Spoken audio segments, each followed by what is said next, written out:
Hey guys, tonight we begin with one of the most haunting love stories, the tragic myth of Orpheus and Eurydice. So before you get comfortable, take a moment to like the video and subscribe, but only if you genuinely enjoy what I do here. And let me know in the comments where you're tuning in from and what time it is for you. It's always fascinating to see who's joining us from around the world. Now, dim the lights, maybe turn on a fan for that soft background hum, and let's ease into tonight's journey together.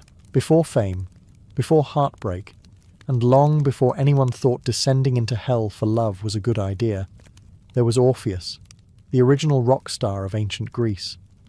Born to Calliope, the muse of epic poetry, and Apollo, the god of music, Orpheus had no choice but to be talented. It was practically genetic.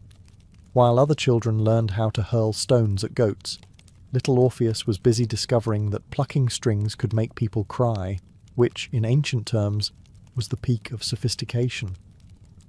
From the moment he strummed his first lyre, the world collectively decided to stop and listen. Trees leaned closer. Rivers changed their flow to match his rhythm. Even lions reportedly stopped mid-mauling to hum along. The man could make rocks emotional, and not just metaphorically. Stones would roll toward him as if desperate for front-row seats. It was as if nature itself had a subscription to Orpheus Premium. Apollo, ever the proud dad, gifted him a golden lyre that made every mortal bard look like a village drunk with a flute. And soon, Orpheus wasn't just good, he was divine-level good. Imagine someone who could outplay Mozart, outsing Freddie Mercury, and still manage to look mythologically handsome while doing it. The gods adored him, mortals worshipped him, and the underworld, well, they were about to get their turn. But talent, as history never fails to prove, is a dangerous thing. It attracts envy, obsession, and the occasional snake-related tragedy. For now, though, Orpheus lived in harmony with the world, plucking his lyre under olive trees while satyrs slow-clapped in admiration.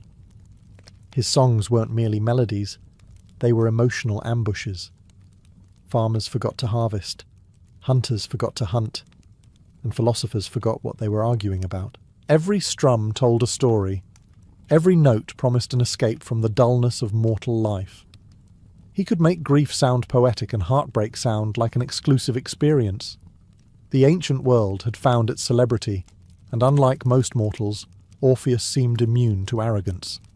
At least, until love entered the stage, because no matter how divine the music, nothing hits harder than a well-timed tragedy. He didn't know it yet, but somewhere beyond the wild applause, fate was already tuning her strings. Eurydice didn't enter Orpheus's life like a thunderbolt or divine omen, more like the world's most graceful accident. She was a nymph, which in Greek mythology meant beautiful, ethereal, and almost certainly destined for disaster. One day she was dancing through the meadows, barefoot and carefree, and the next she was making the most talented musician in history forget what hunger, sleep, and self-respect were. The meeting itself wasn't some grand affair. No lightning, no choirs of angels, just a man with a lyre, and a woman who didn't immediately run away from the sound of it, which, by ancient standards, was romance. Legend says that when Orpheus first played for her, the wind stopped moving, and even Zeus paused mid-affair to eavesdrop. For the first time, the great musician found himself speechless, which, ironically, was terrible for his lyrics, but great for love. The two were inseparable. Orpheus played, Eurydice listened, and the world collectively gagged at how perfect they were. They made everyone around them look bad. Shepherds forgot their flocks, poets threw out their work, and gods probably took notes for their next tragic experiment. Theirs was the kind of love that poets would later romanticize, and everyone else would quietly resent. Naturally, the wedding was divine chaos. All the forest creatures attended: deer, birds, even a few mildly confused centaurs. The muses sang, the wine flowed, and for one brief, perfect evening, happiness seemed like it might actually last longer than a Greek myth normally allows. But the gods have a cruel sense of humour. They see love not as something sacred, but as an opportunity for creative punishment. Somewhere in the shadows, fate was already bored and sharpening her knives. Eurydice, radiant in her wedding veil, smiled at Orpheus as he strummed a song about eternal devotion. A dangerous choice of theme in a culture where mortals rarely lived long enough to make good on it. Their love burned so brightly it practically begged for tragedy.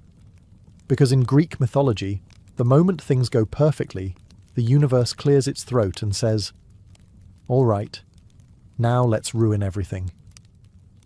And for Orpheus and Eurydice, the first note of that ruin was already humming beneath the strings of his lyre.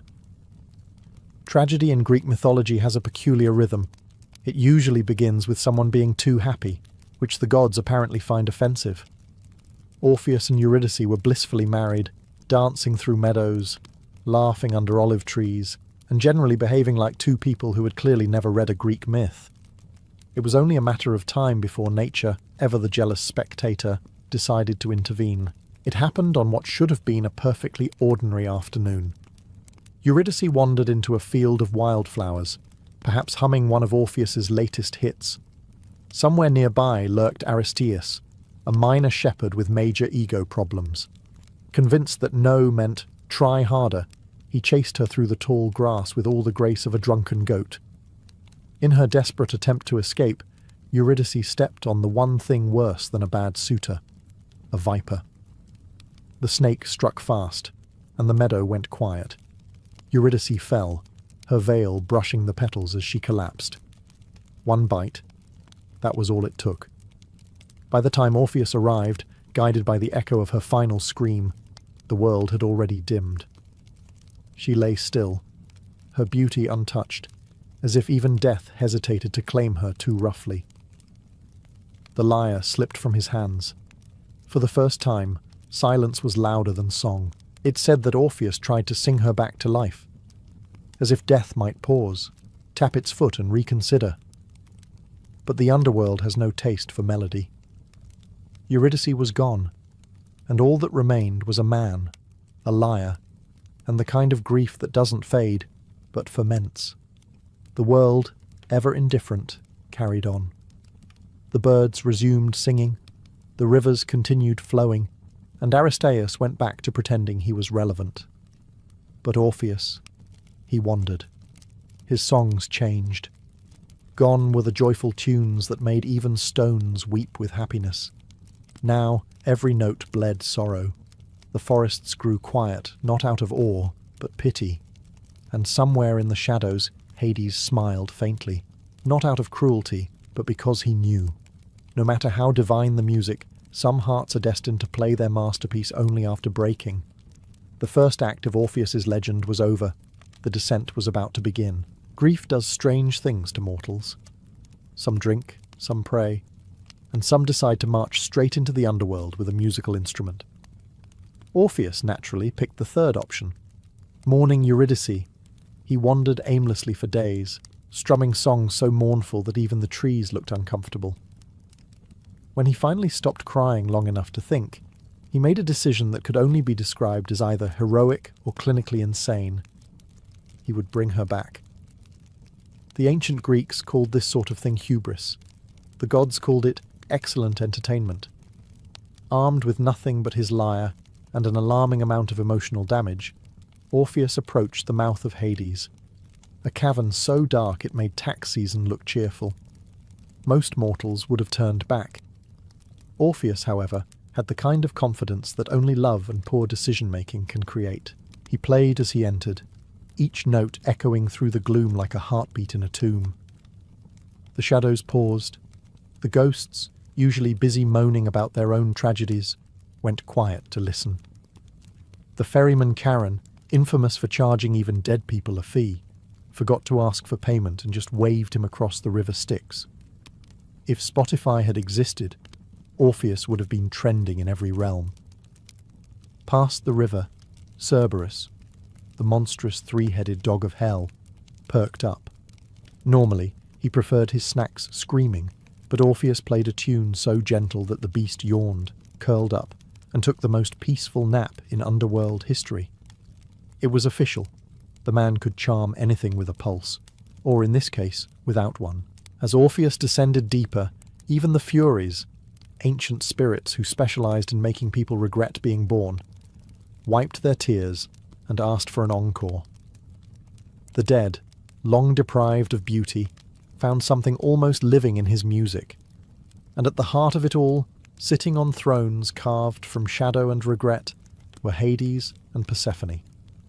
They watched the mortal approach, his face hollow, his hands trembling over divine strings. In the silence that followed, Orpheus bowed and lifted his lyre one final time. He had come to bargain with death, not with words, but with song.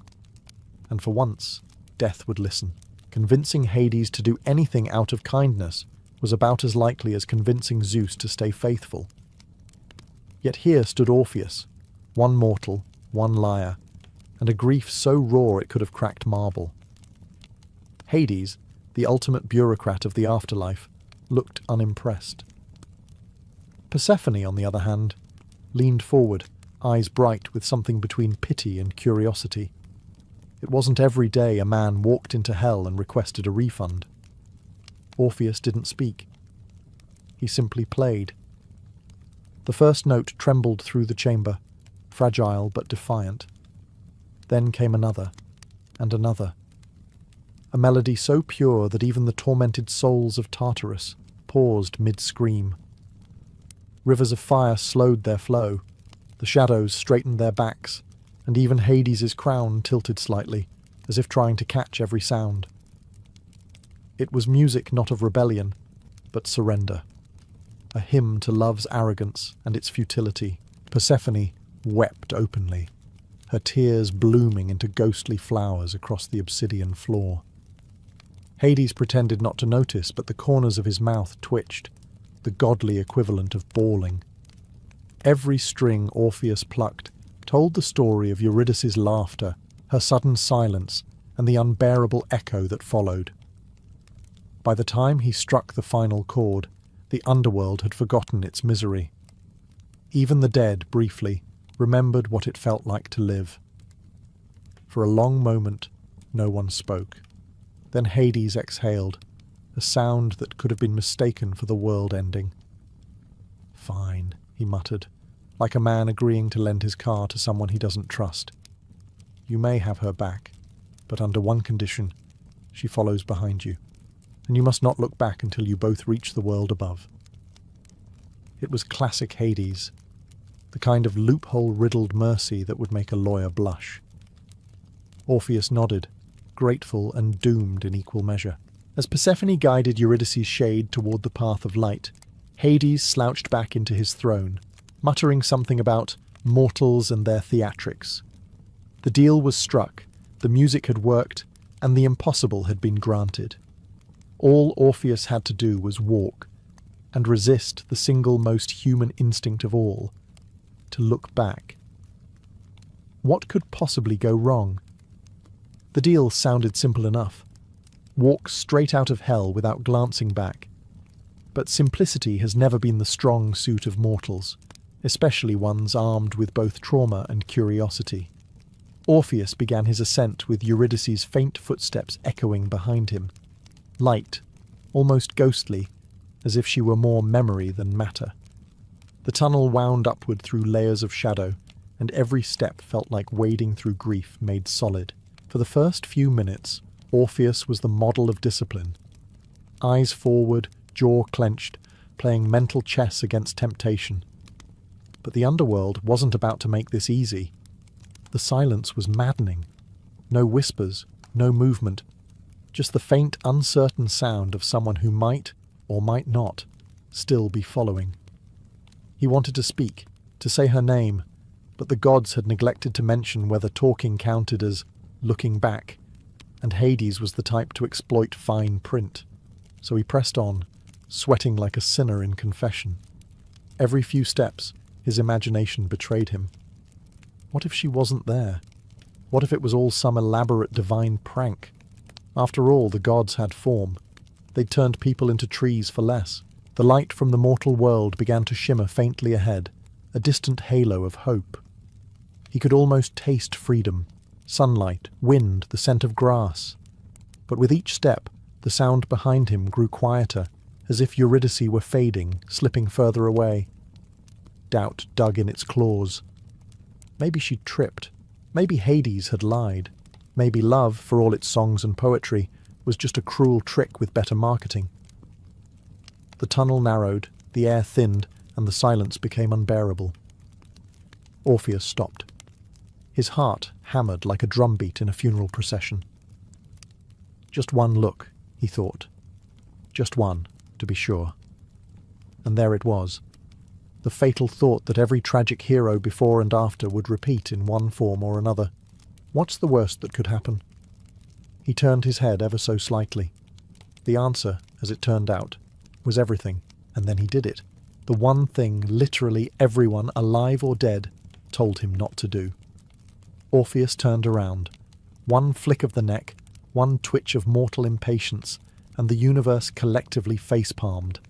Behind him stood Eurydice, pale as moonlight, her hand reaching toward him. For a fleeting second, they locked eyes. The kind of moment poets write about for centuries, and therapists charge by the hour to unpack. Then she began to fade. Slowly, like mist caught in sunlight. Her expression didn't scream anger or betrayal. Just that gentle, tired sadness of someone who knew this was how it would end.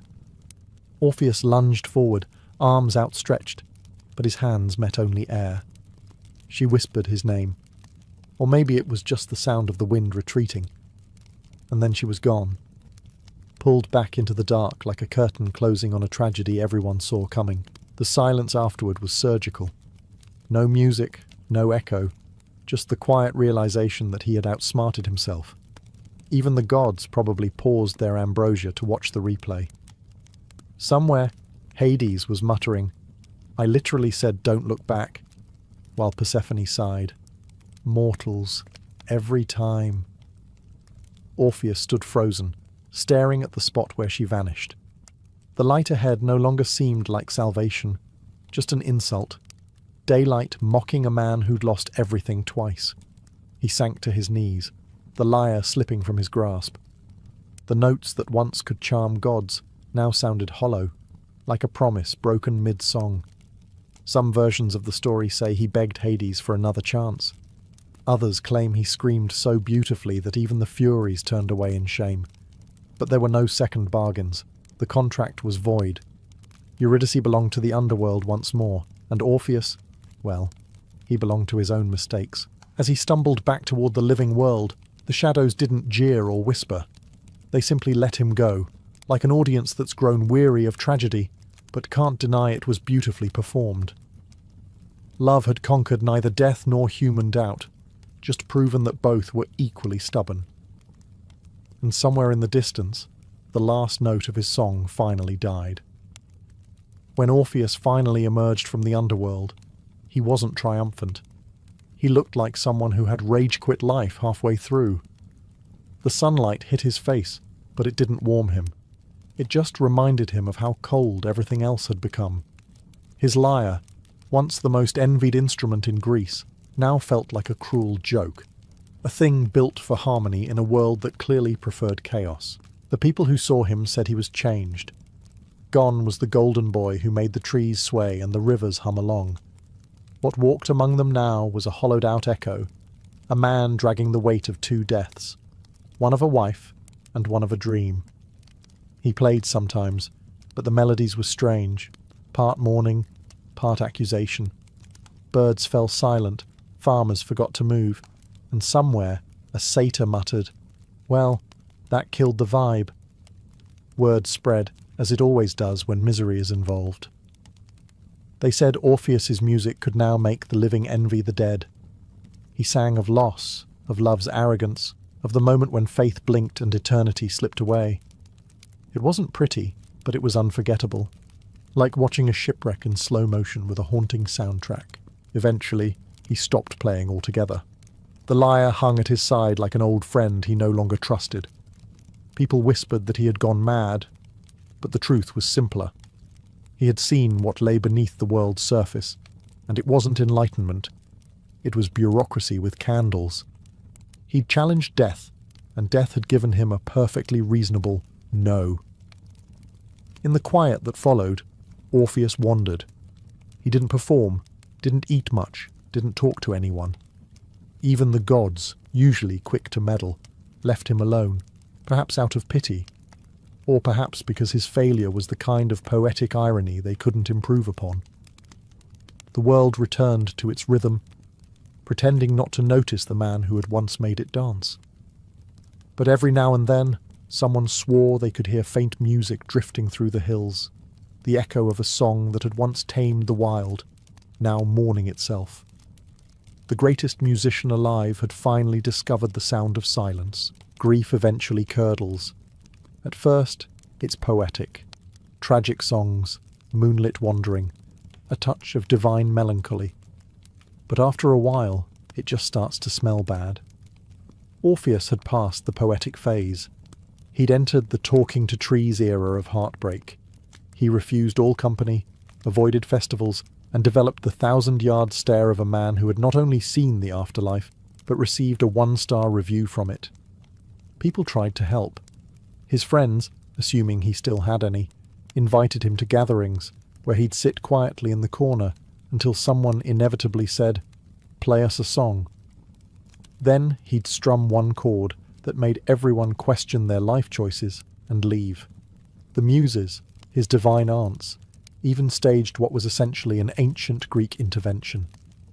It didn't work.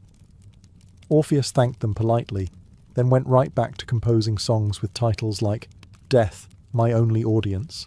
The gods, usually so fond of drama, began to lose interest. Even Apollo stopped checking in, muttering something about artistic burnout.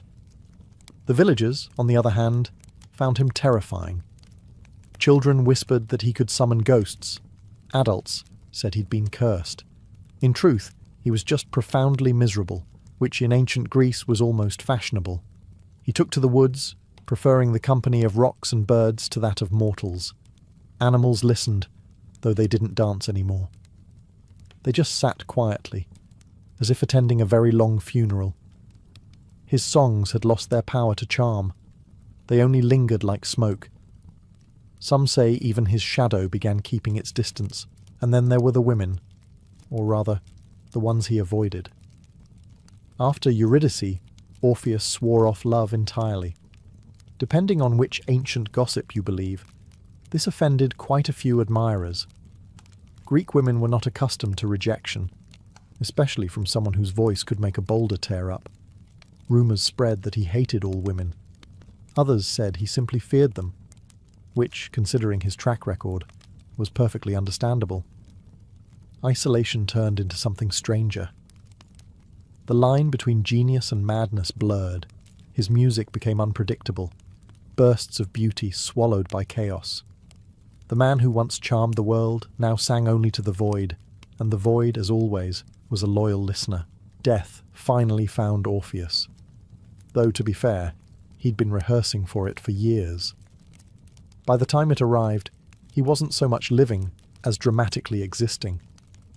The end came, as it often does in Greek mythology, via a misunderstanding and a mob of women. Specifically, the Maenads, Dionysus's famously unstable fan club. They were in the middle of one of their divine raves, drinking wine, tearing animals apart, and generally redefining chaos. Orpheus, as usual, was nearby playing a haunting tune to a tree. The Maenads, stumbling upon him, asked for a song they could dance to. Something lively, they said, something fun. But Orpheus, still emotionally allergic to happiness, refused. Instead, he strummed another of his slow-motion heartbreak ballads, probably titled something like Eurydice, Revisited, Again. Now, the Maenads were not known for patience or restraint. Their wine-to-blood ratio was about 4-1. When he refused to join their party, they did what any self-respecting Dionysian cult would do. They ripped him to shreds. Ancient sources are split on whether it was out of rage, drunken confusion, or just bad rhythm, but the result was the same. The greatest musician in Greece was reduced to a tragic pile of limbs and irony. His severed head still attached to the lyre, floated down the river Hebrus, continuing to sing as it drifted. Witnesses claimed the sound was beautiful, eerie, mournful, and somehow insultingly on-brand. The Muses, horrified but probably not surprised, gathered the remains and gave him a proper burial, while Apollo turned his lyre into a constellation. Nothing says, "you messed up," quite like being immortalized as a sad cluster of stars. As for the Maenads, Dionysus punished them by turning them into trees, proving once again that in Greek mythology, the best-case scenario after a wild night out is photosynthesis. And so ended the life of Orpheus, a man who could move the hearts of gods but couldn't stop his own from breaking. He'd outplayed death, defied divinity, and turned misery into art. But in the end, it wasn't love or fate that destroyed him. It was the ancient equivalent of bad concert etiquette. And so, after an appropriately melodramatic death, Orpheus finally joined the only audience that couldn't walk out on him: the dead. One moment he was floating down the river in pieces, the next he was standing, whole again, in the underworld. It was a reunion tour no one had asked for, but one fate had booked anyway. Eurydice was there, of course, waiting in the soft half-light of Elysium. No snakes, no gods, no dramatic conditions attached, just eternity and a mildly confused husband who'd taken the scenic route. When she saw him, she smiled that same quiet smile, the one that had once made Apollo's lyre sound off-key. She didn't scold him for the whole looking back and dooming us both forever thing. She just said, "You took your time." Which, coming from someone who'd been dead for years, was fair. Orpheus, for the first time in what felt like several centuries, laughed. Not the hollow, tragic kind of laugh he'd perfected on Earth, but the genuine, relief-soaked kind that sounds like a song rediscovering itself. There was no stage now, no crowd, no gods judging the rhythm. Just two souls who had finally outlasted every rule written against them. The legends say they wandered the Elysian fields side by side, speaking little, because words had already failed them once. Sometimes Orpheus played, not to charm or impress, but simply because music was how he breathed. And when he played, even the air seemed to shimmer, as if the world itself had decided to stop punishing them for loving each other. Above them, the living world moved on. Poets immortalized their tragedy, sculptors carved their sorrow, and philosophers argued over whether love was worth the paperwork. Meanwhile, in the calm gardens of the afterlife, Orpheus and Eurydice did what they'd always wanted to do. Nothing. No bargains, no conditions, no turning back. It's funny, really. He spent his life chasing eternity, and only found it once he stopped trying. Maybe that's the moral the gods were after all along. You can't cheat death, but you can occasionally duet with it. And somewhere, faintly echoing through the underworld, the last note of Orpheus's lyre still hums, perfectly in tune at last. Before the age of decay and frost, the world basked in an eternal spring. Every valley bloomed, every breeze carried the scent of life renewed. Rivers hummed softly under skies without clouds, and no mortal had yet learned the word winter. In this timeless season wandered Persephone, maiden of blossoms, daughter of Demeter and Zeus. Her laughter was said to make flowers bloom faster, and her footsteps left trails of green behind. She was the pulse of the earth itself, vibrant and unblemished by sorrow. Demeter, the goddess of harvest, guarded her daughter fiercely. She had built for her a world of gentle sunlight and safe meadows, where no shadow dared intrude. The two were inseparable, mother and child, creator and creation. Together they kept the cycle of growth alive. But such perfection, as the poets would later sigh, never lasts. Even Olympus grows bored of harmony. Far below the golden clouds and silver seas, another god watched this radiant figure from the depths of his lonely kingdom.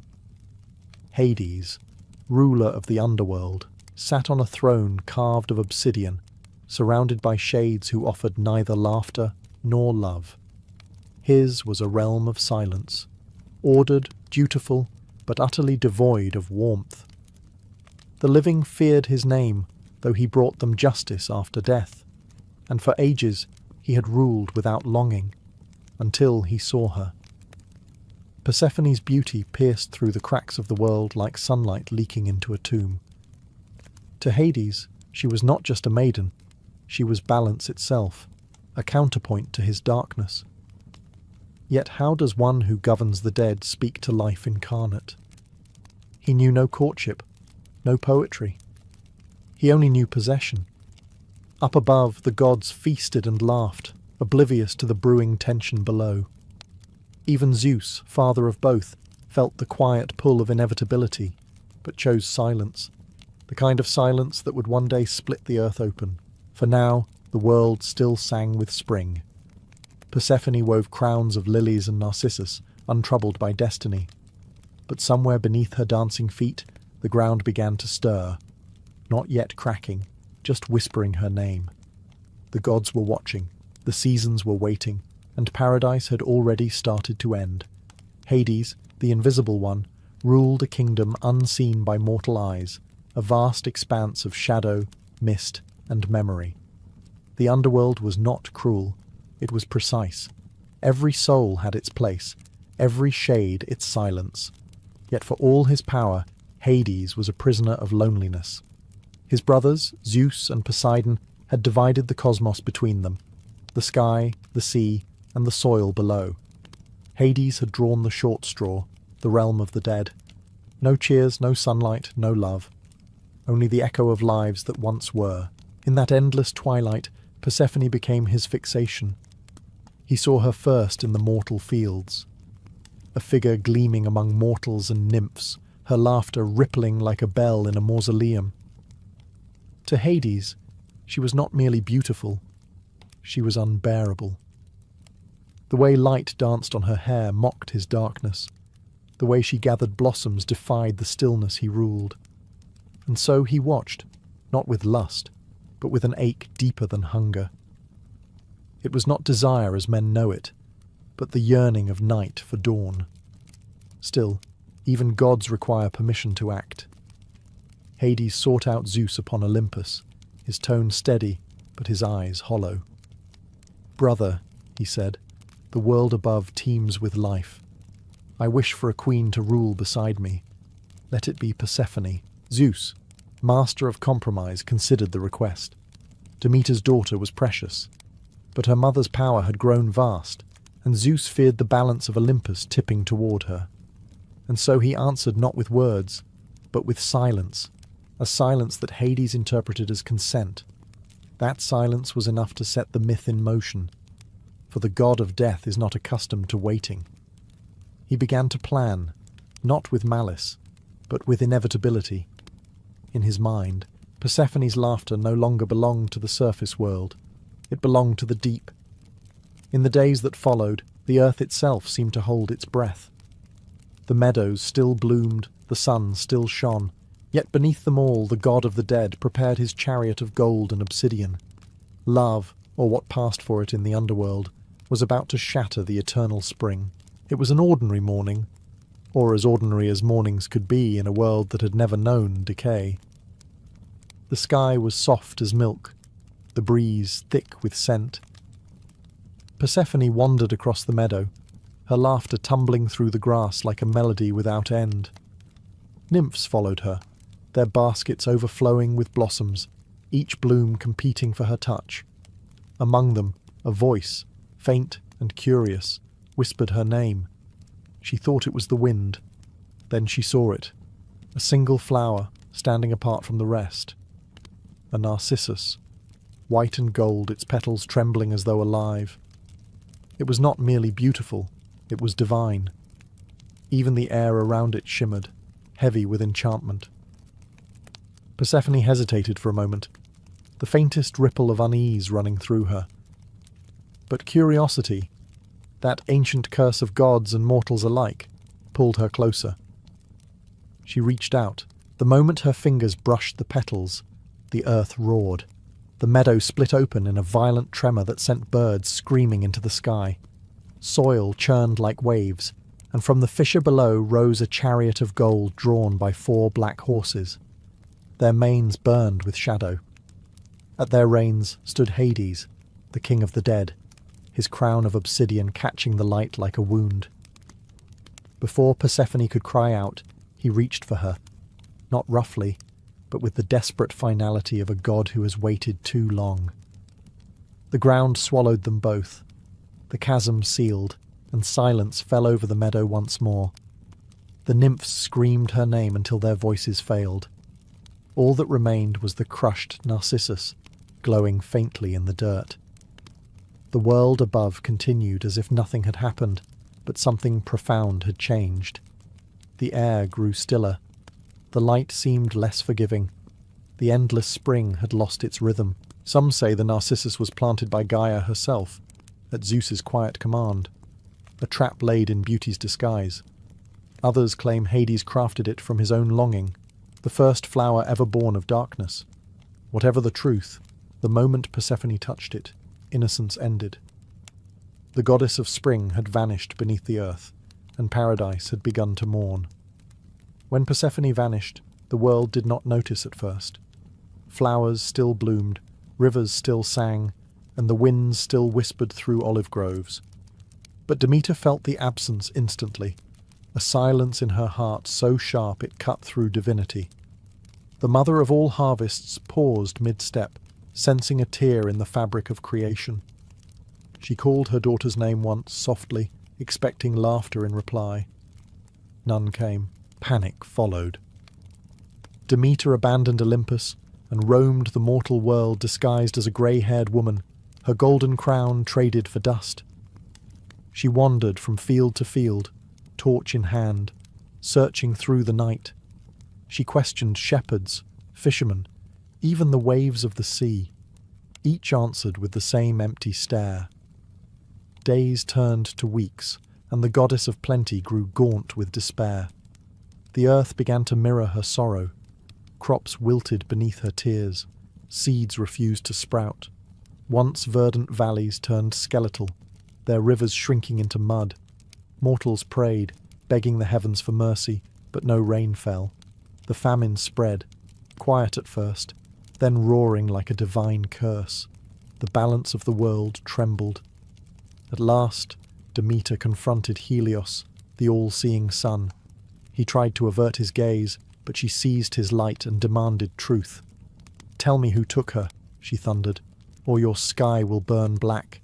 Helios, bound by his nature to see all things, confessed. "It was Hades, lord of the dead. He rose from the earth and carried your daughter to his realm below. And goddess, Zeus permitted it."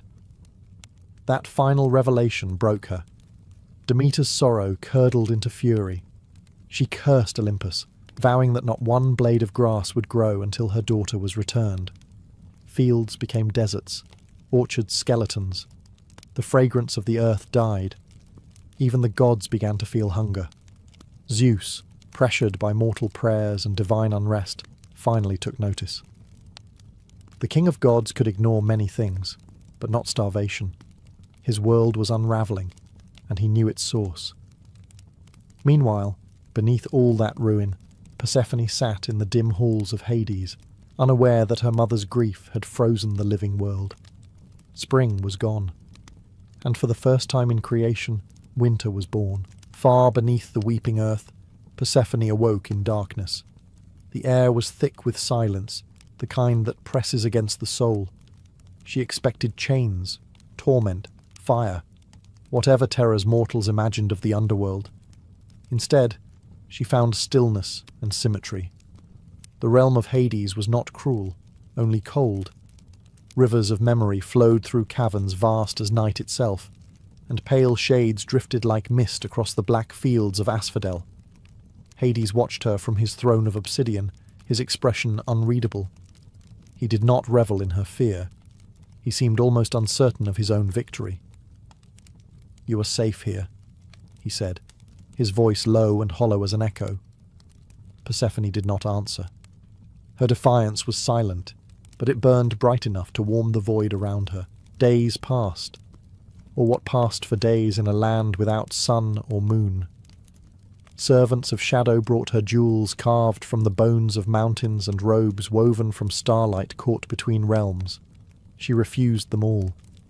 She longed only for light, for her mother's touch, for the hum of bees and the smell of tilled soil. Yet in moments of quiet, she could not deny the strange allure of this world. The dead whispered to her, not in torment, but in reverence. They told her their names, their loves, their regrets. And she listened. Something began to shift. Flowers, small and fragile, started to bloom in her wake. Ghostly white blossoms that glowed softly in the dark. Hades saw them and said nothing, though the faintest smile crossed his lips. Perhaps he realized what she did not yet know, that even in the land of the dead, life would answer to her presence. And so, against her will, Persephone began to change. The innocence of the meadow was gone, replaced by something steadier, a strength born of loss. Though she still despised her captor, she no longer trembled before him. Her voice, once sweet as spring, now carried a calm authority that echoed through the caverns. In the shadows of eternity, Persephone, daughter of life, began to become something else entirely. The seeds of her second title had been planted. Soon, she would be known as the Queen of the Underworld. Above the earth, mortals starved. Fields lay empty, animals perished, and temples once filled with offerings grew silent. Demeter's grief had become divine vengeance. She withdrew her blessings from the world, turning it into a vast frozen tomb. Even the gods began to complain, for without mortal worship, Olympus itself grew quieter. Offerings dwindled, prayers stopped. A god without believers is like a flame without air. At last, Zeus could no longer ignore the devastation. He summoned Hermes, the swiftest and most silver-tongued of the gods. "Go below," he commanded, "and bring Persephone back. The world withers while her mother mourns." Hermes, ever dutiful, spread his winged sandals and plunged through the caverns of the earth, past rivers that remembered every sin ever committed, past judges who weighed the hearts of kings. When he entered Hades's hall, he found the Lord of the Dead sitting beside Persephone on his black throne. The contrast was startling. Death beside spring, shadow beside bloom. Hades rose, his expression guarded. Hermes bowed. "Brother," he said smoothly, "the earth above is dying. Demeter refuses to let the crops grow. Zeus commands that Persephone be returned, lest mortals and gods alike fade into hunger." Hades' gaze flickered to Persephone. She looked away. The silence stretched. A silence filled with 1,000 unspoken truths. At last, he nodded. "If it must be so," he said, "then she shall return." Persephone's heart soared, though a strange heaviness stirred within her. Hades walked her to the gates himself, his steps slow. "Before you go," he said quietly, "eat something to strengthen you for the journey." It seemed an innocent gesture. A plate of ripe red pomegranate seeds glistened before her. She hesitated, but curiosity, or perhaps kindness, overcame caution. She ate 6. Hermes, unaware of the weight of that act, led her back to the surface. As they ascended, the underworld sighed, and the first breath of spring returned to the waiting earth. But in Olympus the fates began to whisper. The rule of the dead was clear. Whoever partook of food from that realm was bound to it. Persephone had eaten 6 seeds, and so the bargain was incomplete. The goddess of spring could return, yes, but only for 6 months of every year. When Persephone's feet touched the surface again, the world gasped back to life. The ice that had strangled rivers cracked and melted. Seeds long buried sprang from the soil in a frenzy of green. Birds sang as if waking from a nightmare, and Demeter, wild-eyed, half-mad from grief, dropped her torches and ran to meet her daughter. The reunion was so fierce it shook the heavens. They clung to one another like life itself had been restored. For days, mother and daughter wandered the revived earth. Demeter filled the fields with wheat, the trees with fruit, the air with fragrance. The mortals rejoiced, feasting and singing prayers of gratitude. Even Zeus, that habitual opportunist, congratulated himself on his wise intervention. Olympus glowed again, the altars refilled, and peace seemed to settle over the world. But peace in Greek mythology never lasts long. After the celebrations faded, Hermes appeared once more. His expression carried the kind of sympathy only a messenger could afford, the kind that softens the edge of bad news without dulling its truth. He bowed before Demeter and Persephone, then spoke the words that would change the rhythm of the world forever. Persephone has eaten the food of the dead, Hermes said. 6 seeds from the pomegranate of Hades. The law is clear. Whoever tastes from that realm belongs to it in part. The silence that followed was heavier than any winter. Demeter's joy shattered. She turned to her daughter, her voice trembling between disbelief and fear. "Tell me it isn't true." Persephone, her eyes full of both guilt and wisdom, nodded slowly. "I did not know," she whispered. "He offered them as kindness." Hermes sighed.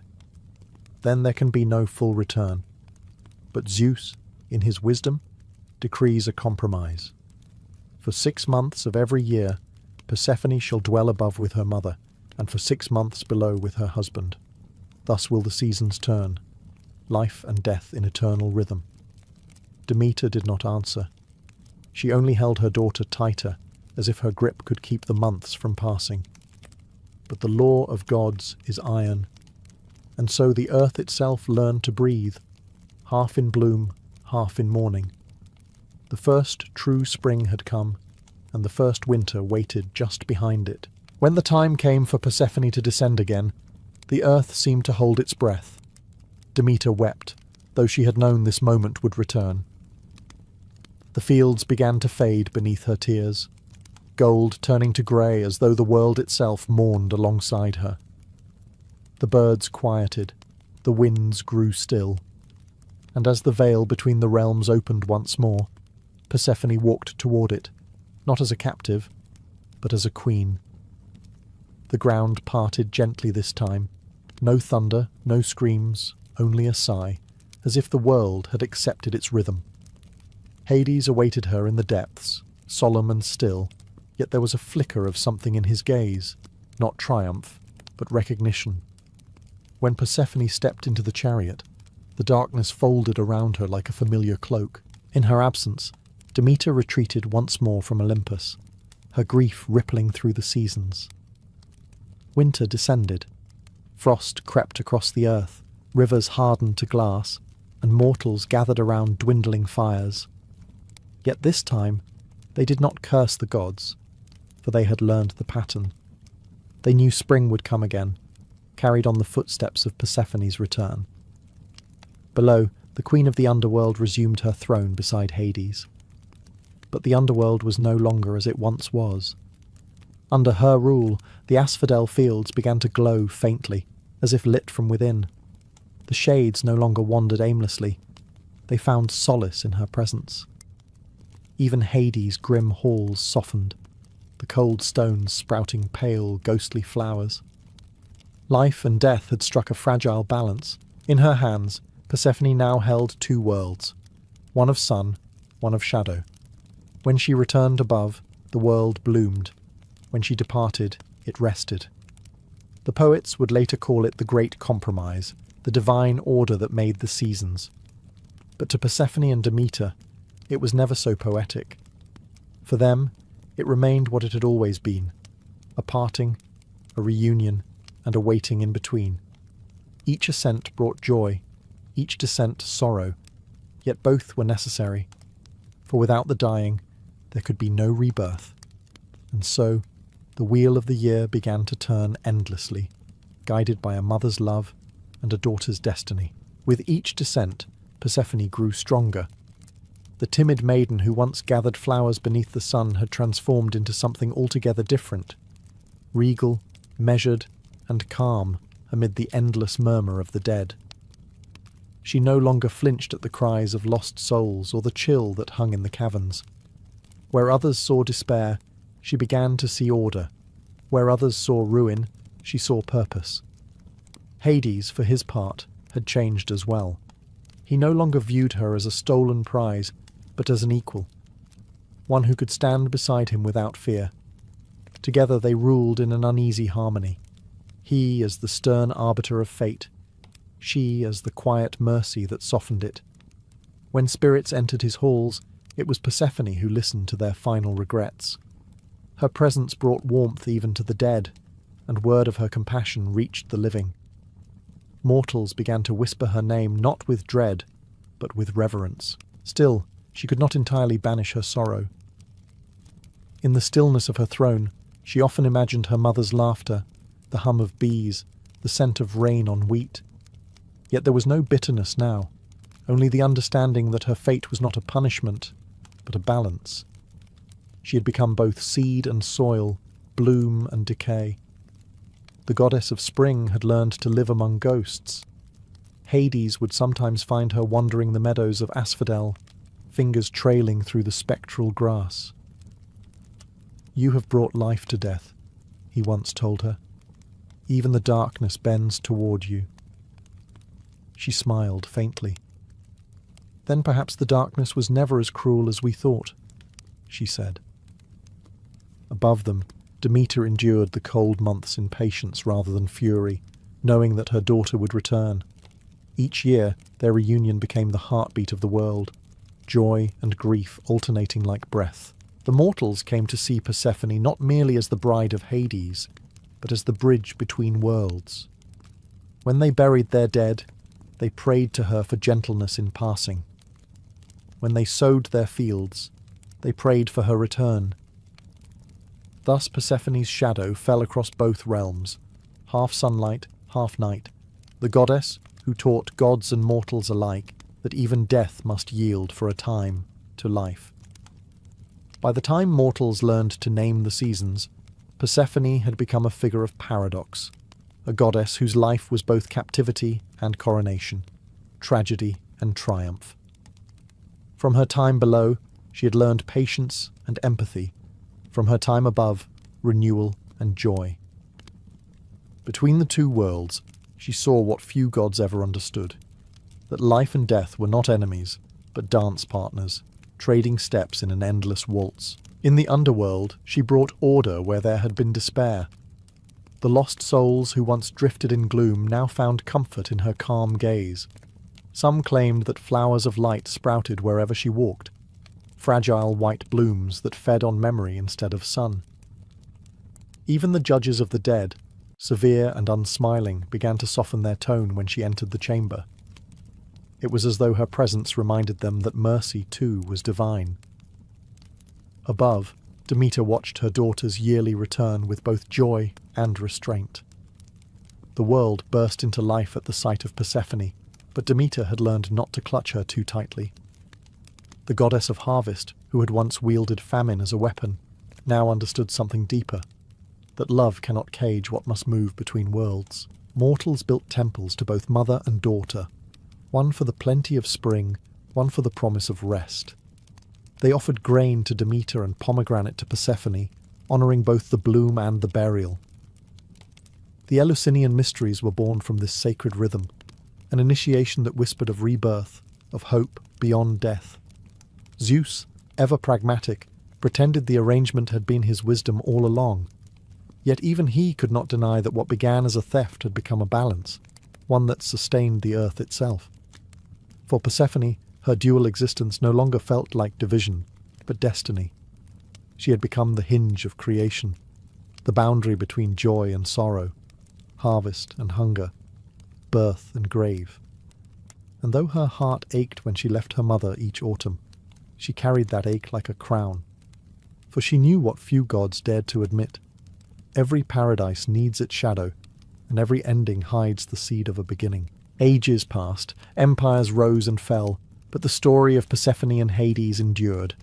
Whispered by priests, carved in stone, and sung by poets who saw in her tale the rhythm of all existence. Each spring she returned to the sunlit world, her arrival heralded by the unfurling of petals and the laughter of rivers. Each autumn she descended again, and the world bowed in quiet reverence, surrendering to sleep. Thus the wheel of time kept turning, guided by her footsteps, half in bloom, half in shadow.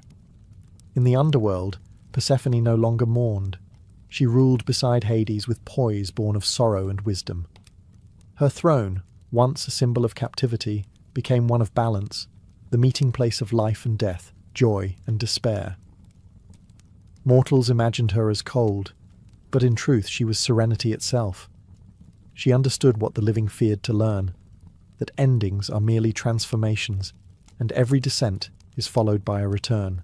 Demeter too changed with the ages. The mother who once brought famine in her grief now blessed the harvest with a steady, tempered hand.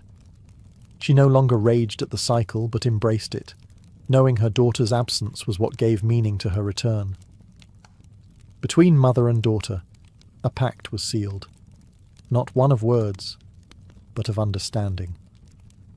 Even Hades, the eternal judge, found renewal in her presence. The god once shunned by both mortals and Olympians now ruled a realm no longer defined by terror, but by inevitability. With Persephone at his side, death became not an end, but a passage, and so the myth became the mirror of the world itself. Spring's joy, summer's abundance, autumn's decay, winter's sleep, all reflections of Persephone's journey. To the ancients, she was not just a goddess, but a law of nature, proof that creation and destruction were two halves of the same truth. When poets spoke her name, they did so with both awe and sorrow. She was the daughter of life and the bride of death, the eternal mediator who taught even gods that nothing truly ends.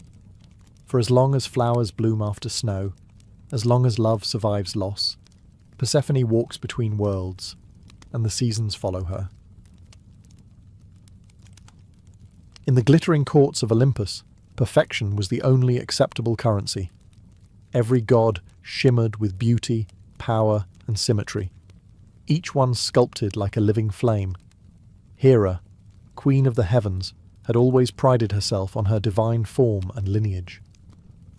But when the time came for her to bear a child, the outcome was not what she expected. The infant that emerged from her womb was unlike any god ever born. His legs were twisted, his cry harsh and uneven, and his skin lacked the golden glow of Olympus. Hephaestus was, by all divine standards, imperfect. Hera looked upon him and saw not a son, but a humiliation, proof that even a goddess could produce something flawed. Zeus, distracted by his endless affairs and thunderbolts, paid no mind. The child's deformity became a stain on her vanity, a whisper among the gods that Hera had lost her divine favour. And so, in a fit of rage disguised as righteousness, she did the unthinkable. The queen of Olympus lifted her newborn by his small ankle and hurled him from the heights of heaven. His cries echoed through the sky for a full day and night as he plummeted toward the mortal world. No lightning struck to save him, no divine hand reached out in mercy. The godling struck the sea with a sound that silenced even the waves. But fate, as always, had other plans. Thetis, the sea nymph destined to one day birth Achilles, found the broken child entangled in seaweed. Beside her, the Oceanid Eurynome gazed at the infant and felt a pang of pity that not even the gods above seemed capable of. Together, they carried him into the deep, to a grotto of coral and pearls hidden from Olympus's judgment. There, in the cool blue silence, Hephaestus was tended to with care. His legs healed crooked, but his spirit hardened like metal in fire. He would grow up far from Olympus, far from beauty and vanity, in a world where survival depended on skill, not charm. The gods above had thrown away a crippled child. What they did not know was that they had cast away the one who would forge the very weapons that made them gods. Far below the thrones of Olympus, the sea rocked the discarded god like a cradle. In the shimmering depths, Thetis and Eurydice became his guardians, teaching him not the arrogance of gods, but the patience of tides. While Olympus thrived on lightning and vanity, the sea was silent, enduring, and ancient. Here, Hephaestus learned that what breaks can also be reforged. He grew among coral pillars and swaying kelp, a child of exile surrounded by the hum of currents and the songs of whales. His legs, once broken, healed crooked, but his hands were miraculous. They learned to shape, to build, to repair. With coral hammers and volcanic stones, he began crafting tools from the wreckage that drifted down from the mortal world. Bronze fish, pearl cups, chains of silver that shimmered like moonlight, he made beauty from ruin. The sea nymphs marvelled at his skill. They brought him scraps from shipwrecks, gold coins, iron nails, bits of armour swallowed by the waves. To most, they were junk. To Hephaestus, they were possibilities. He melted and moulded them in his underwater forge, powered by volcanic vents that burned with the earth's secret fire. It was there, in exile, that he became the first craftsman, not by divine birthright, but by necessity. Yet, even beneath the waves, whispers of Olympus reached him. Tales of gleaming gods and their perfect forms stung him like salt in an open wound. Hephaestus did not envy their beauty. He despised it. He saw in it the cold cruelty that had cast him away. Each strike of his hammer became an act of defiance, a rhythm that said, "I exist, and I create." Thetis watched him in silence, sometimes catching a flicker of divine fire in his eyes, a spark not born from wrath, but from purpose. Eurydice, the wiser of the two, once told him, "The gods above may live in light, child, but only those who have seen darkness know how to make it shine." Hephaestus did not yet know his destiny. He only knew the forge, the flame, and the sound of the sea echoing through his cave. But soon his creations would rise to Olympus, and the gods who cast him out would have no choice but to remember his name. As years passed beneath the sea, the crippled child became a god of cunning craft. Hephaestus discovered something extraordinary, a secret that would change both heaven and earth. Deep within his volcanic forge, he coaxed raw fire into obedience. It was not the wild flame of Zeus's lightning, but a quieter, steadier kind, the fire of creation, not destruction. Where the Olympians wielded force, Hephaestus shaped it. The sea nymphs watched in awe as sparks danced from his anvil, illuminating the dark waters like falling stars. Coral walls glowed red and gold. The cave pulsed with life. From molten metal, he forged delicate wonders, a brooch that shimmered with trapped sunlight, a chariot of bronze that could glide across water, and chains so fine they seemed spun from light itself. Thetis whispered that his forge had become a rival to Olympus itself, but Hephaestus was no longer content with secrecy. His art demanded recognition. He began crafting a gift, not for himself, but for the mother who had cast him away. From iron and gold, he forged a throne fit for a queen. It gleamed with impossible beauty, each detail shaped with patient fury. Yet beneath its beauty, he wove a mechanism, invisible to the eye, inevitable in its consequence. The throne was a masterpiece, but also a trap. When the gift was finished, he sent it up to Olympus by way of a shimmering current, carried by dolphins and guided by divine rumour. Hera, upon receiving it, could not resist. It was exquisite beyond words, a work of perfection born from imperfection. With a smile of triumph, she seated herself upon it. And instantly, she was caught. The golden throne clamped around her like a living cage, invisible chains binding her arms and feet. The queen of the heavens, proud, flawless, and cruel, found herself imprisoned by the son she had once thrown away. The gods rushed to free her, but none could undo the craftsmanship of Hephaestus. Every tool snapped, every spell failed. Hera's screams echoed through Olympus, and for the first time the gods trembled not before Zeus's thunder, but before the forge of the forgotten god who burned below the sea. Olympus descended into chaos. The queen of the heavens was trapped, and her cries of rage rattled the marble halls.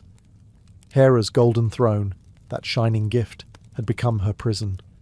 None of the gods could break the spell. Ares tried brute strength, splitting the columns of the throne room. Apollo summoned light to melt the chains. Hermes whispered every charm he knew. All failed. The craftsmanship was too intricate, the mechanism too clever. The gods, for all their power, were outwitted by the very creature they had deemed unworthy. Zeus's fury was boundless. He sent storm after storm across the earth, demanding the return of his wife's freedom. But no one knew where the smith god dwelled. Only Thetis and Eurydice knew the truth, that he was hidden beneath the waves, forging with calm precision while Olympus panicked above. When word finally reached him, Hephaestus laughed, a slow, bitter sound that rolled like thunder through the sea. He had not sought blood, only acknowledgement. His throne had been a message written in gold. I am your equal, not your embarrassment.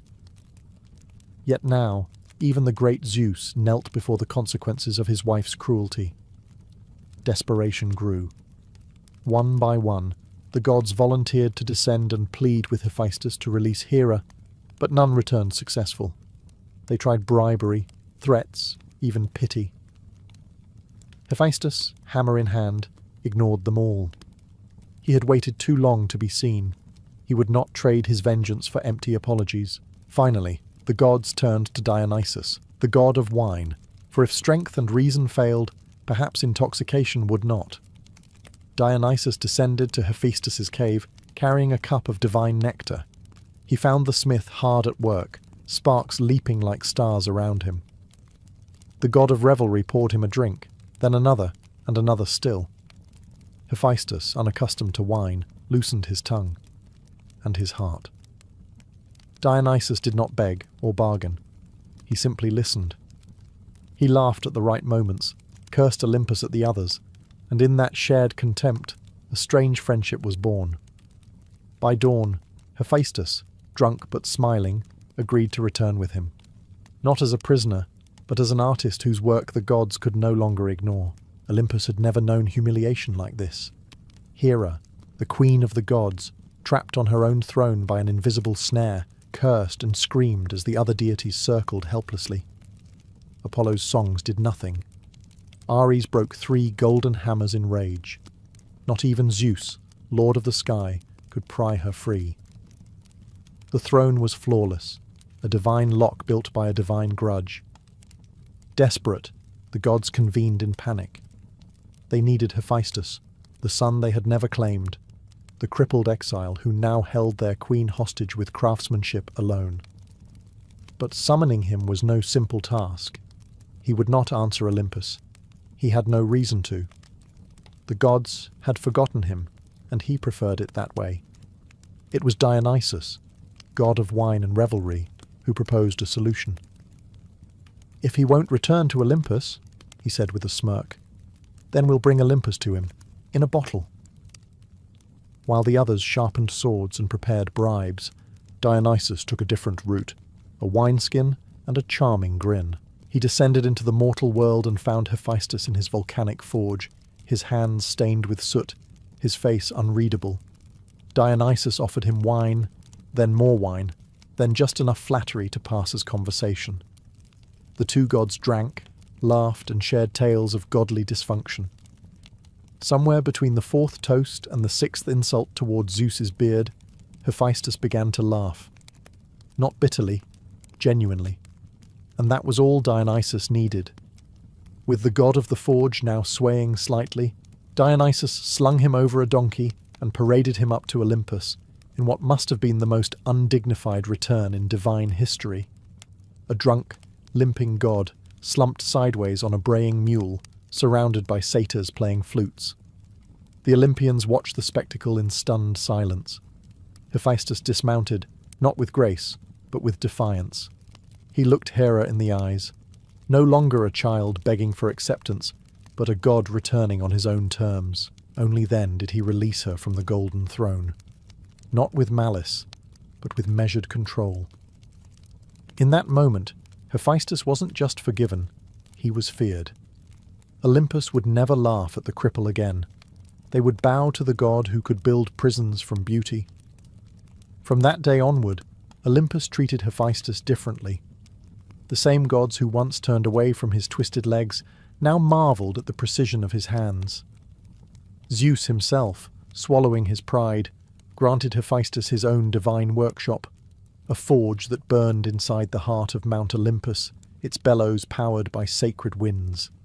From there, the crippled god reshaped the heavens. His anvil rang day and night. With every strike, sparks flew across the sky like shooting stars. He forged crowns for queens, armor for heroes, and weapons that could shake the world. For Zeus, he created the thunderbolt, lightning chained in metal, an impossible feat. For Poseidon, he built the trident, which could split the seas with a gesture. Even Hermes owed him his winged sandals, delicate as smoke, yet swifter than any wind. But Hephaestus didn't craft merely for power, he crafted for perfection. His creations weren't just tools, they were art, each infused with the same quiet defiance that had fueled his survival. To him, beauty was not born of symmetry, but of purpose. Every flaw was a story, every scar a signature. And while the gods admired his genius, few understood the cost. His forge was both temple and prison. The endless fire demanded everything from him, his time, his breath, his peace. When mortals dreamed of gods, they imagined feasts and gold halls. Hephaestus dreamed of silence, of the hiss of metal cooling in water. Even so, the forge gave him dignity. For the first time, he belonged, not because Olympus had forgiven him, but because they needed him. The god they once cast into the sea now held the fate of the gods in his hands. Still, whispers trailed him like smoke. Some said he worked too hard, others that he still nursed old grudges. Hephaestus ignored them all.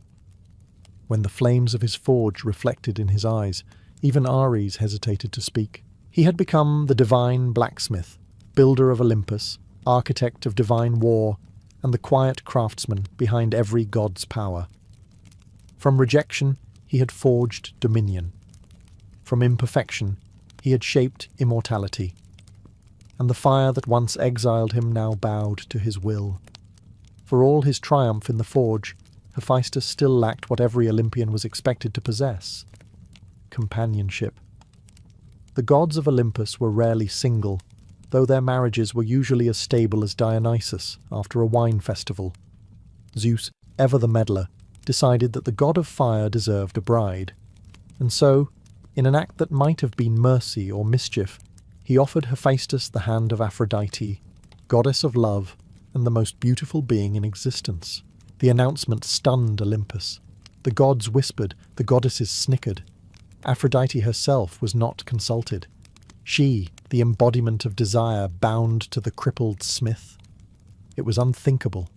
Yet the will of Zeus was law. The wedding was held in golden splendor, with ambrosia flowing and laughter echoing through marble halls. Hephaestus stood beside his bride, like a mountain beside a flame, sturdy, silent, and already aware that beauty was rarely kind. Aphrodite tolerated her husband, but never loved him. She visited his forge only when she wanted jewelry, golden girdles, delicate chains, ornaments so fine they made even Hera jealous. But while Hephaestus toiled in the heat of creation, Aphrodite found warmth elsewhere, in the arms of Ares, god of war. Their affair was an open secret, whispered across Olympus like smoke from a smouldering fire, yet Hephaestus was no fool. He noticed the missing glances, the laughter behind closed doors, the faint scent of iron and perfume that lingered after midnight. And though the other gods pitied him, they underestimated him. For if there was one thing Hephaestus understood, it was how to set a trap.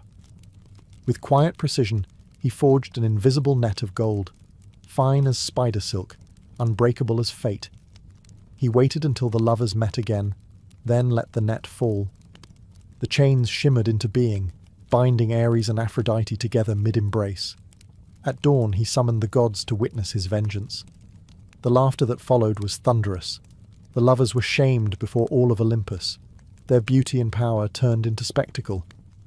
Hephaestus did not smile. He simply watched, his face unreadable, his victory as cold and deliberate as forged bronze. The gods laughed at Ares that day, but none laughed at Hephaestus ever again. The laughter of Olympus echoed for days after Hephaestus revealed his golden trap. The gods found endless amusement in the sight of Ares and Aphrodite, two paragons of passion, caught like clumsy mortals in a web of divine craftsmanship. Even Apollo, usually composed, laughed until tears streamed down his face. But beneath the noise, Hephaestus stood apart, calm, almost detached. His revenge was not born of fury. It was an artist's signature carved into humiliation. Zeus eventually intervened, his thunderous voice restoring a semblance of order. "Enough," he declared, though even he could not hide his smirk. "Release them, smith of Olympus. You've proven your craft." And so, with a slow and deliberate motion, Hephaestus touched the anvil and dissolved the golden net. The lovers fled in silence, their pride melted like wax before flame. Ares never forgave him. The god of war nursed the grudge like a festering wound, swearing vengeance. But Hephaestus was unbothered. He had long learned that pain was a poor excuse to stop creating. His forge roared louder than ever, not from anger, but from purpose. In the days that followed, he worked like a man possessed. He forged automatons, gleaming statues of gold and bronze that moved on their own, powered by divine fire. They guarded his workshop, served his every need, and spoke in metallic voices. Mortals would later call them the first machines, but to Hephaestus they were companions, beings that could not betray, laugh, or cheat. Even Hera, who once cast him from the heavens, now came to him for favours. She wanted new adornments, new symbols of her majesty. He crafted them without complaint, though his eyes held a quiet irony she chose to ignore. When mortals prayed to the gods, they asked for victory, love, or wisdom. But when they prayed to Hephaestus, they asked for skill, for steady hands, for patience, for mastery of craft. He gave them all these freely. Hephaestus had been mocked, rejected, and betrayed, but his vengeance was elegant. Every god, every hero, every kingdom would depend on his creations. The crippled child of Olympus had turned his suffering into immortality. His fire no longer burned for wrath. It burned to remind the heavens who had forged their glory. Though his forge stood among the clouds, Hephaestus found little joy in the company of gods. They came to him for favours, not friendship. Their praise was hollow, their laughter fleeting. But one day, a mortal hero came knocking, a man of earth and bone, who would treat the smith not as a tool, but as an equal. His name was Achilles. Thetis, the same sea goddess who had once rescued the abandoned infant, now came to her foster son once more, but this time to ask for armour for her mortal child. She found Hephaestus as she had centuries before, soot-stained and focused, his hammer singing against the anvil. When she spoke of her son's valour, of the war raging at Troy, the old god paused. Thetis had saved him from oblivion. This debt he could not ignore. He rose from his bench and promised her a gift worthy of legend. For 9 days and nights the forge blazed brighter than any star.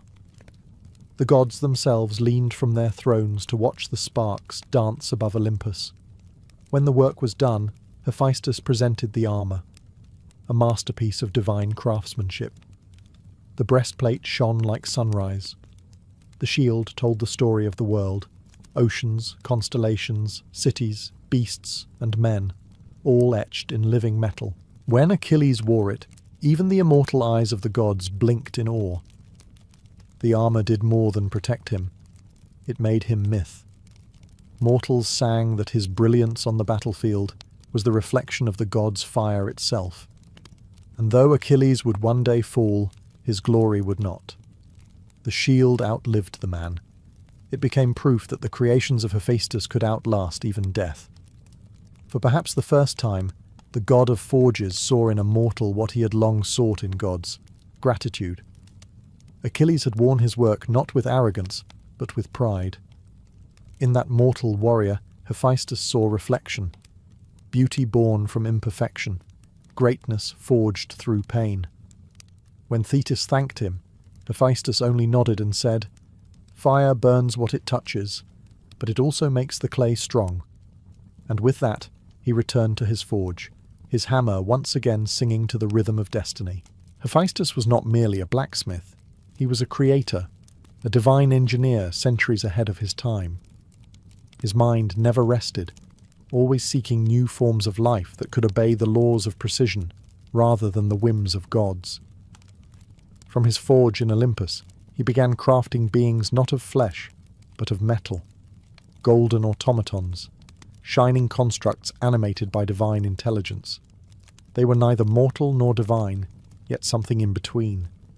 He made them in pairs, giving each the shape of a flawless maiden, their joints smooth and gleaming like liquid sunlight.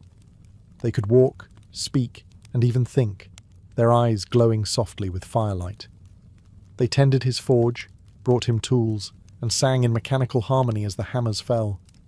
In their perfect obedience, Hephaestus found a peace that Olympus never offered. Among his creations was Talos, a bronze giant forged to guard the island of Crete. Massive and relentless, Talos circled the island 3 times each day, protecting it from invaders. His single vein ran with molten ichor, the blood of gods, sealed with a nail hammered by Hephaestus himself. Talos was not just a guardian, he was a statement. The god who had been thrown away had now built a being that could defend empires. The Olympians watched these inventions with unease. Zeus admired the efficiency, but others whispered that Hephaestus had gone too far, that he was meddling in the work of creation reserved for the fates. Even Athena, goddess of wisdom, regarded his automatons with cautious curiosity. But Hephaestus did not care. The gods created chaos. He created order. Yet, behind every invention lay a shadow of loneliness. His golden servants could mimic affection, but they could not feel it. They obeyed his voice, but not his heart. When they spoke, their words were flawless and hollow. The perfection he forged only deepened his isolation. Sometimes, as the fire dimmed, Hephaestus would watch them move and wonder if he had become like them. A machine made for endless labour, built from rejection and duty. But when he struck his anvil again, the thought vanished. For a god born unwanted, creation was the only form of love that never left him. Of all the works born from Hephaestus's forge, none carried such weight or irony as the chains of Prometheus. For once again, the god of creation was ordered to craft instruments of punishment. The command came from Zeus himself, furious that Prometheus had stolen fire from Olympus and gifted it to humankind. Fire, Hephaestus's own sacred element, had been given away without permission. To Zeus, it was betrayal. To Hephaestus, it was complicated. He knew what it meant to be punished for giving light to the undeserving. But defying Zeus was not an option. The king of gods summoned him, his voice sharp as thunder. "Forge unbreakable chains," he ordered, "for the Titan who dared challenge heaven." And so Hephaestus obeyed, though his hammer fell heavier that day, the sparks dimmer, the air thicker. He forged the chains from adamantine, the hardest metal known to gods. Each link was seamless, each bond unyielding. When the work was done, he climbed to the Caucasus Mountains, where the winds howled like the cries of the condemned. There, Prometheus awaited him, proud, unflinching, unrepentant. "Do it," said the Titan, meeting Hephaestus's gaze. "You understand why I did it?" Hephaestus said nothing. He only raised his hammer. Every strike echoed through eternity, not as cruelty, but as sorrow. When the final shackle locked, Prometheus was bound to the cliffside, condemned to have his liver devoured daily by Zeus's eagle. only for it to grow back again. "Forgive me," Hephaestus murmured. "The hand that binds you is not the heart that condemns." Prometheus smiled faintly through the pain. "Then keep forging, smith. Every fire burns because of men like us." Hephaestus turned away, the words searing deeper than any flame. For he understood the truth. Fire was rebellion, creation was defiance, and punishment was often the price of both. When he returned to Olympus, Zeus praised the chains, declaring them perfect. Hephaestus only nodded. Perfection, he knew, was often another word for cruelty. And though his hands had made the prison, his heart remained with the captive Titan, the one being who had dared, as he once did, to bring light to those living in the dark. Long before the wrath of Achilles shook the walls of Troy, there was a love story that began not with romance, but with prophecy. It was the tale of Thetis, the immortal sea goddess whose beauty made even the stars blush, and Peleus, the mortal hero fated to love her. Their meeting was not born of chance, nor of choice. It was decreed by fear, the fear of the gods themselves. You see, Thetis was no ordinary nymph. She was one of the Nereids, daughters of the old man of the sea, graceful and powerful in equal measure. Her hair shone like sunlight on the waves. Her voice carried through the tides, and both Zeus and Poseidon, mighty rulers of heaven and sea, desired her. But when the goddess of prophecy, Themis, revealed the truth, that Thetis would bear a son greater than his father, the two most powerful gods in existence recoiled. They, who feared nothing, now feared their own downfall. So they made a decision. Thetis would not wed a god. She would be given instead to a mortal, a man whose life would end long before hers, ensuring the child of their union could never rival Olympus. And so their eyes turned to Peleus, a noble king from the mortal world, son of Aeacus and descendant of Zeus himself, a man brave, disciplined, and honourable, yet still tragically human. Peleus was told by the wise centaur Chiron that his fate was entwined with that of the sea goddess.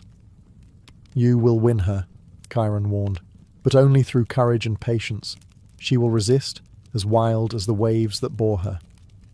And so, the mortal man set out to find the goddess of the sea, not to conquer her, but to fulfill what the fates had already written. On a lonely shore where foam met sand, he caught sight of her for the first time. Thetis rose from the waves, her form gleaming like liquid moonlight, eyes as cold as the deep. She looked upon Peleus and saw her future, the one she did not want. And though she did not yet know it, from that reluctant union would one day be born a child whose name would echo through eternity. Achilles, the greatest of all mortal warriors. Winning the heart of a goddess was never going to be easy, especially one who had no desire for mortal love. Thetis was the ocean made flesh, untamed, ever-shifting, and proud. Peleus, though a king among men, was to her nothing more than a fleeting ripple on the surface of time. Yet prophecy bound them together, and the will of Zeus left her with no escape. Still, Thetis swore she would never yield to a mortal's touch. Peleus, for his part, was not a man of gentle words. He was a warrior, trained in endurance, not poetry. When he sought the advice of Chiron, the wise centaur told him plainly, "You cannot win her through beauty or power. You must hold her until she cannot flee. When the sea finds no shore to crash against, it surrenders." The advice sounded impossible. And yet, Peleus trusted the wisdom of his old teacher. One dawn, he climbed to the shore where Thetis often rested, her feet in the foam and her gaze lost in the horizon. As she rose from the waves, the light of morning glimmered across her skin like liquid gold. Before she could retreat, Peleus seized her by the wrists. She cried out, her eyes flashing like lightning beneath the sea. At once her body changed. She became water, slipping through his fingers. Yet he caught her again. She became fire, burning his flesh. Still, he did not release her. She turned to a lion, roaring in fury, then a serpent coiling around his arm, then a hawk shrieking into the sky. But Peleus held firm, every muscle straining, refusing to surrender. His will was iron, his purpose divine. At last, exhausted and defeated, Thetis returned to her true form, a woman of immortal grace, trembling with fury and awe. "You are either brave," she said, "or a fool." "Perhaps both," Peleus answered, his grip loosening. In that moment, something shifted. The sea, for all its pride, had met a rock it could not break. Thetis, though unwilling, recognized strength and fate. She would be his, not by choice, but by destiny's decree. The mortal had conquered the divine, and the waves themselves seemed to bow in silence. The union of Peleus and Thetis was unlike any the world had seen, a wedding arranged by the gods themselves, yet born from resistance rather than love. When Zeus decreed that the sea goddess would marry the mortal king of Phthia, Olympus erupted into celebration. After all, divine weddings were rare, and this one promised to bridge heaven, earth, and sea. The gods sent invitations across the realms, calling nymphs, muses, and immortals to witness it. Mount Pelion was chosen for the ceremony, the same mountain where the wise centaur Chiron had tutored heroes. Its slopes were adorned with flowers that bloomed overnight, and streams ran with nectar instead of water. The air shimmered with divine music. Thetis, radiant yet solemn, wore a gown spun from sea foam, her hair crowned with pearls that glowed like starlight. Beside her stood Peleus, mortal yet regal, clad in armour forged by Hephaestus himself, a gift from the gods to honour their chosen man. But beneath the splendour, tension stirred. Thetis's eyes never met Peleus's. Her smile was polite, her silence heavy. She was a goddess forced into a mortal fate, and though she would fulfill it with grace, her heart remained bound to the sea. The guests, sensing the unease, pretended not to see. For on Olympus, even discomfort must look divine. Every god and goddess attended, save one. Eris, goddess of strife, had not been invited. Her presence, Zeus declared, would spoil the harmony of the event. But no god is easily dismissed, and Eris would not forgive the slight. As the feast reached its height, she appeared in a flash of gold and tossed a single apple into the crowd. Upon it was inscribed 3 simple words: "To the fairest." That small act shattered the illusion of peace. Hera, Athena, and Aphrodite each reached for the apple, and with that gesture the seeds of the Trojan War were sown. Yet for now the laughter continued, and Peleus and Thetis exchanged vows before gods and men. Their marriage was sealed with wine and sea foam, the joining of fire and water, of mortality and immortality. And though neither knew it yet, their child would bear the fury of both. A hero destined to make the world remember his name, Achilles. Even before Achilles drew his first breath, whispers of his destiny echoed across both sea and sky. The fates themselves, those ancient weavers of inevitability, spoke on the night of the wedding. As the gods feasted on Mount Pelion, their voices trembled through the smoke of the sacrificial fires. "A son shall be born of this union," they proclaimed. "Greater than his father, swifter than any hero, yet doomed to live a short and glorious life." The words silenced Olympus. Even the laughter of Dionysus died in his throat. Hera frowned, Poseidon turned away, and Zeus, ever wary of prophecies, stared into his cup. The warning was familiar, a cruel echo of the reason Thetis had been forced to wed a mortal in the first place. And now it returned to haunt them. Thetis too heard the prophecy and shuddered. She had accepted her fate, but she would not accept doom for her child. "My son will not die young," she swore to herself. "If the gods would curse him, then I will make him immortal." But even she, a daughter of the sea, knew the limits of divine interference. Immortality could not be freely granted. It demanded a price, and often a wound. Meanwhile, Peleus heard only the first part of the prophecy, greater than his father. To a mortal king, this was not a curse, but a promise. He dreamed of a son who would surpass him, a warrior unmatched, a legend born of his line. Pride, not fear, filled his heart. In the quiet nights that followed, Thetis would rise from their marriage bed and stand by the shore, her feet touching the foam, her eyes searching the horizon.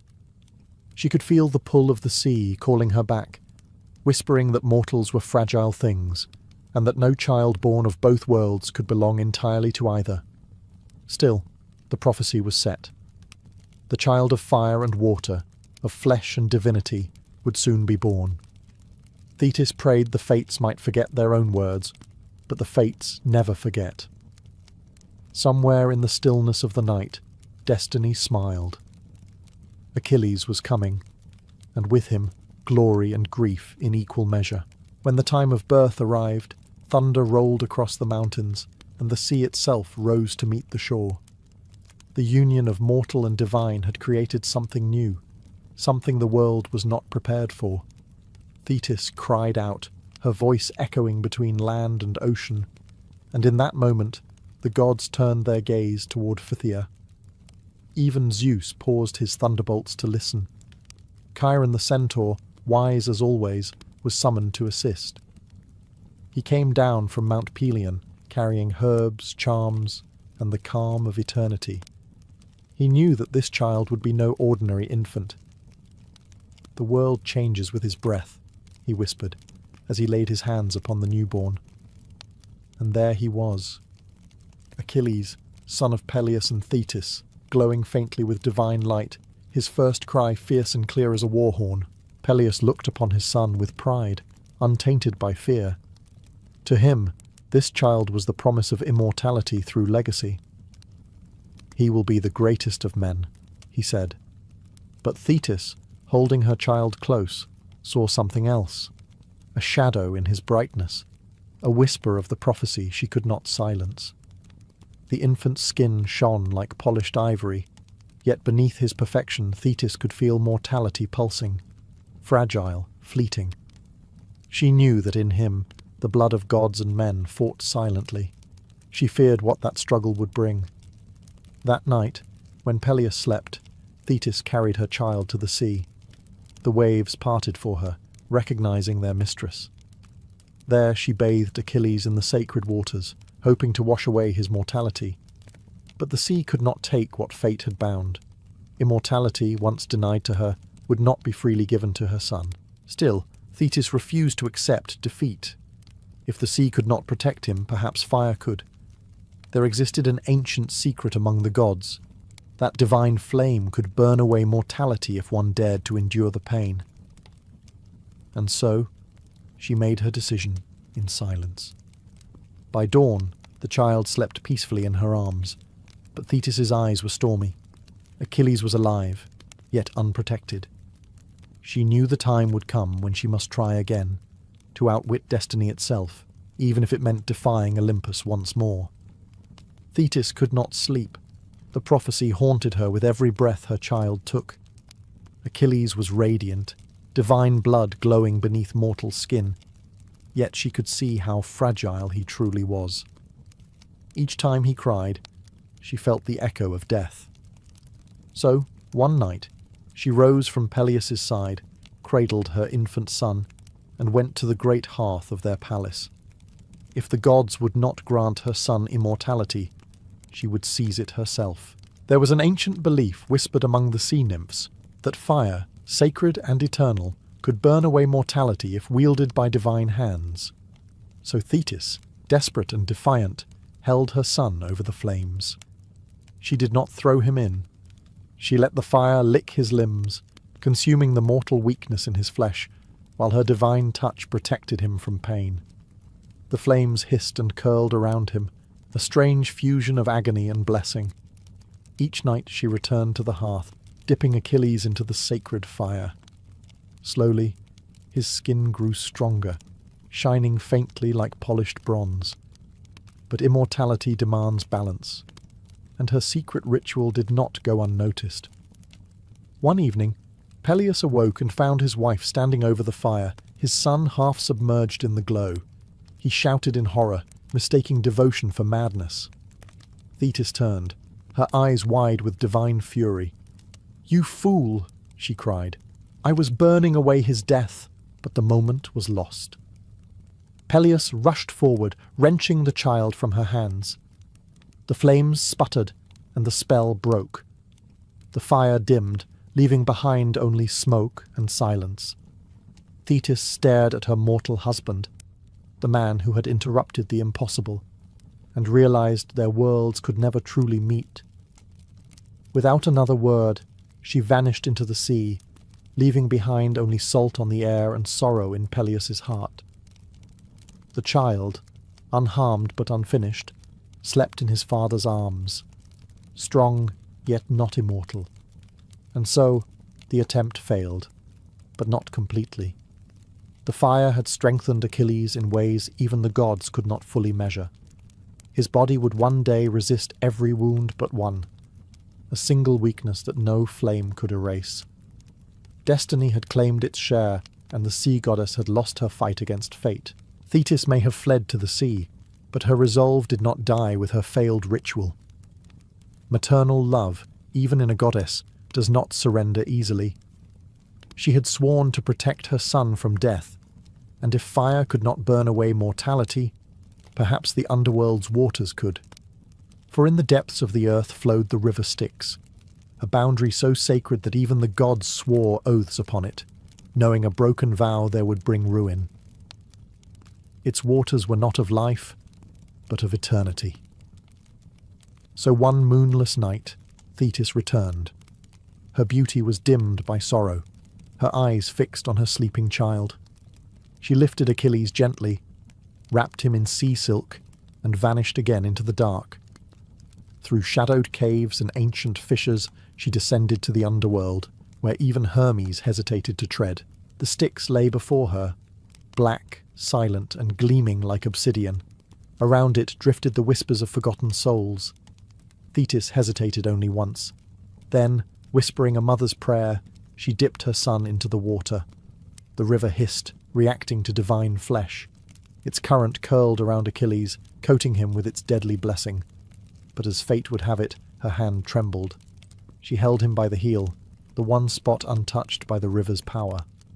When she lifted him from the Styx, his skin shone with an otherworldly glow, hardened and invincible. But that small heel remained pale and unguarded. The child stirred, unknowing, invulnerable, almost. Thetis kissed his forehead, both triumphant and afraid. She had succeeded where few dared to try. Her son would be nearly immortal, yet the small oversight, that single vulnerable point, would one day prove fatal. The gods, amused by her defiance, let her go, for even they respected the cruelty of fate. When she returned to the world above, the waves rose to greet her, shimmering with pride. Achilles was safe, or so she believed. She laid him once more beside Peleus, and vanished into the sea for good, leaving the mortal world behind. The boy slept peacefully, untouched by fire, shielded by death's own river. But in the stillness of that night, the fates smiled. 3 silent weavers, who knew that even near immortality was still no match for destiny. After Thetis vanished into the sea, Peleus was left with a child half divine and half mortal, radiant, untouchable, and utterly beyond his understanding. Though he loved his son fiercely, he knew that Achilles was not meant for an ordinary childhood. His strength, even as an infant, was astonishing. He could wrestle serpents in his crib, and the nursemaids whispered that his eyes gleamed like a predator's even in sleep. Peleus, wise enough to fear what he adored, turned to the one being who could guide such a child, the immortal centaur, Chiron. Chiron lived high on Mount Pelion, a place where mortal and divine worlds met. Unlike other centaurs, who were wild and savage, Chiron was noble, patient, and impossibly wise. He had tutored heroes before, Jason, Theseus, and even Heracles. But when Peleus arrived, carrying the infant Achilles, Chiron sensed something different. "This one," he said softly, "will not live long, but his name will outlive kingdoms. And so began Achilles' true education. Under Chiron's care, the boy learned more than the art of war. The centaur taught him music, poetry, medicine, and mercy. He learned the ways of herbs and stars, how to track a deer through mist, and how to mend a wounded heart. Yet above all, he learned discipline, the balance between rage and reason, strength and restraint. Each morning, Chiron tested him with the bow, the spear, and the sword. By noon, he hunted on the slopes of Pelion, running faster than any hound. At dusk, he listened to the old centaur's stories, of gods and men, of pride and downfall. "Remember, Achilles," Chiron would say, "glory is a flame. It can light the world or burn it down." But even as Achilles grew in skill and wisdom, there was restlessness in his blood. He felt the sea calling to him, though he did not understand why. At night he dreamed of a woman's voice, soft and sorrowful, whispering his name beneath the waves. Chiron said nothing of it. He knew better than to fight fate. The boy's path was already written, forged by gods, sealed by prophecy. Achilles would be a hero. But heroes, Chiron knew, were not made for peace, only for remembrance. As Achilles grew into youth, his brilliance became impossible to hide. His strength rivaled that of seasoned warriors, and his beauty was almost divine. Too divine, in fact. For whispers of war began to spread across Greece, and the fates stirred restlessly. A prophecy had reached the ears of Thetis beneath the sea. If her son ever went to Troy, he would achieve eternal glory, but he would not return alive. The sea goddess could not bear to lose him to the destiny she herself had forged. So once more she rose from the depths, veiled in sorrow, to see her son. She found him on Mount Pelion, tall and fearless, his laughter ringing across the hills. When she told him of the prophecy, he only smiled. "If it is my fate," he said, "I will meet it proudly." But Thetis was not ready to surrender her child to death. Desperation breeds cunning. She disguised Achilles as a girl and took him to the island of Skyros, to the court of King Lycomedes. There, among the king's daughters, she hid him, dressing him in silks, teaching him to move softly and speak gently. The world's greatest warrior was disguised as a maiden, his armour replaced by embroidery, his voice subdued by fear and love. For a time, the ruse worked. The girls adored their mysterious companion, who was stronger, swifter, and far more graceful than any of them. Achilles went by the name Pyrrha, the red-haired one, and though he laughed at the charade, he obeyed his mother's wishes, for her sake, not his. But fate is not so easily deceived. When the Greek kings began mustering armies for Troy, the seer Calchas told them that the war could not be won without Achilles. Odysseus, ever the trickster, set out to find him. He arrived at Skyros disguised as a merchant, bringing jewels and fabrics for the maidens, but also a set of weapons, gleaming under the sun. When Achilles saw the sword, instinct overpowered disguise. His hand reached for the hilt, his stance hardened, and in that moment, Odysseus smiled. The charade was over. The hero had revealed himself. Thetis's deception had bought time, but not victory. The world was calling, and Achilles was ready to answer. Once discovered, there was no turning back. Odysseus, cunning as ever, spoke to Achilles not as a recruiter, but as a prophet of glory. "Troy," he said, "is the anvil on which legends are forged. Heroes will live and die there, but their names will echo for eternity. Will yours be among them?" The words struck something deep within Achilles, something older than fear, that fierce longing for greatness that no prophecy could quench. Thetis's pleas still lingered in his mind, her voice warning that he would never return. Yet Achilles was young, and immortality through fame burned brighter to him than immortality through safety. "Better a short life full of glory," he declared, "than a long one forgotten." And with that vow, he sealed his fate. Peleus, proud but mournful, gave his son his blessing. He sent for the armour Hephaestus had once forged for him, a gift from the gods now passed to their child. "Wear this," he said, fastening the greaves. "May it remind you that greatness carries weight." Achilles embraced his father for the last time, though neither spoke of death. Both men understood what could not be undone.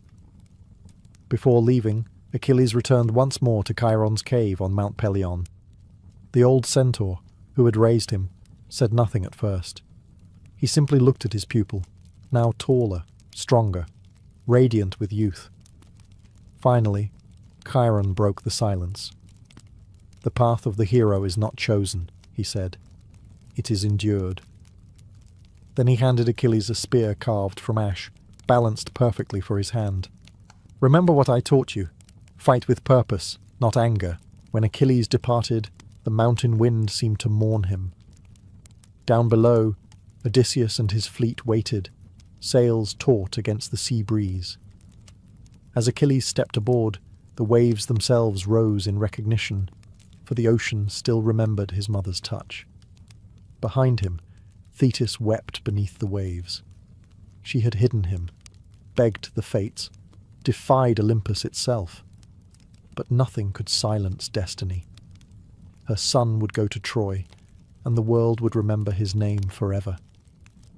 As the ship vanished over the horizon, the sun caught the bronze of his armour, and for a brief moment it seemed as though a star had descended to earth, burning, unstoppable, and already doomed. As the ships of Greece sailed toward Troy, a hush seemed to fall over the world. Even the gods paused, watching the spark of destiny blaze across the sea.